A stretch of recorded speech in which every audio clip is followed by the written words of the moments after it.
How do I use liniment? As far as I know, it goes on the horse's legs after a hard ride. Is that even true? Oh, P.S. I love the videos. Oh, there Horse was a Girl nice 88. comment. Thank you. We love you guys. I saw this coming up. It would go up and down in the boning. And so I started taking an informal poll, and I'll just ask you right now. Do you use liniment? I sure do. You do? And not just because I think it helps my horse's legs after a hard ride, but also because I really like the way it feels on my hands when I'm driving them with the windows down and the air is blowing over. And the smell? It's really nice. Because we've got some bottles here, and they're all closed, and this one's even sealed. I can still smell them. Yeah, yeah. And that's not a bad thing.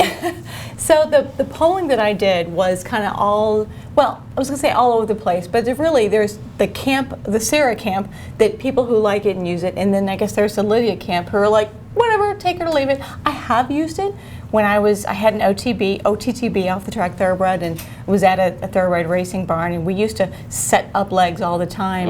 And I mean, you learn to do this motion, and you can really rub down a leg and wrap it and all that, but I've kind of gotten away from it because the barn I'm at now doesn't use it.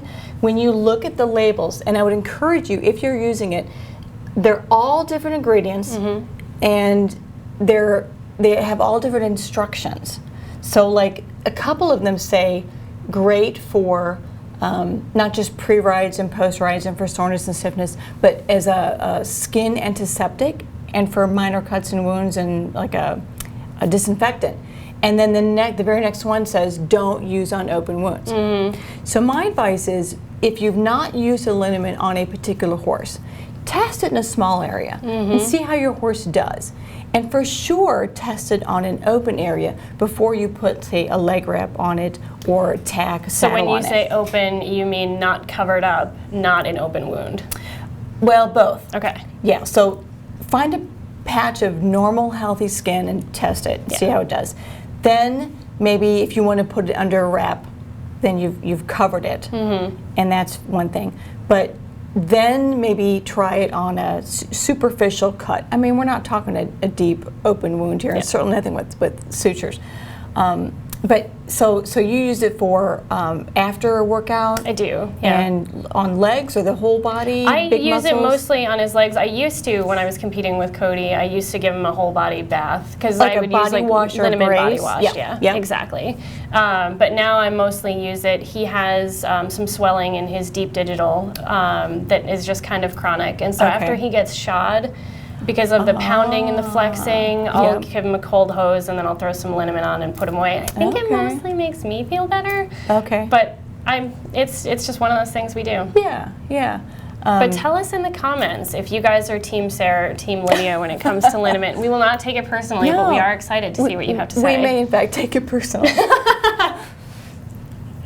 So, yeah, it's kind of all over. It's personal preference, and as long as you're careful with it, there's no harm, and it makes you feel better. If it makes the horse feel better, why not? I think your advice about how to test it out is generally across the board good advice. If you're trying a new product on your horse, try it in a small space first, even if it's like, I mean, anything, a grooming spray that you haven't used before. You don't know how your horse is going to react. So small spots, give it a quick trial. I think we tend to be more thoughtful about doing those things with, like, if you get like furniture cleaner and you're like, oh, I'm going to use this on the underside of the arm of the couch so I can see if it stains. But then you get a new spray for your horse and you just like douse his whole body and he's like, this is my skin. So I think she just said, think of your horse like furniture. I mean, do you guys not do that? You just take a little nap? The other piece I would say to add to that is, don't do it right before you go to a show or clinic or go somewhere. Do all this testing, this furniture testing, at home. And that way, if you need to cold hose or whatever, you don't have that, I've got to get in my class in 5 minutes. You know, you can say, oops, so that product didn't work because he got hives or whatever. I'm just going to cold hose him and not ride him today. You have no added pressure. Yeah. It's always a good point.